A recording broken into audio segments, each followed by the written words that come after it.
WordPress, how to change username or easy username update plugin. This is a step-by-step guide so you will be able to follow easily. Now first things first, you want to open up your WordPress account right here, and once inside, you want to navigate through the plugins beside our categories. From here, you then want to go ahead and search for username, and you specifically want to go ahead and look for this specific plugin right here, which is the change username by IBR code. You want to go ahead and click on it, and you want to click on the activate button.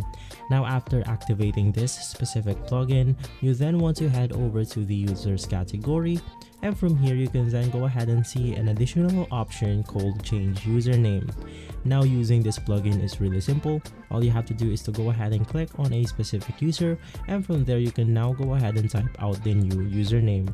So if this video has been helpful for you, please consider by liking and subscribing. I'll make sure to see you again next time, and as always, thank you.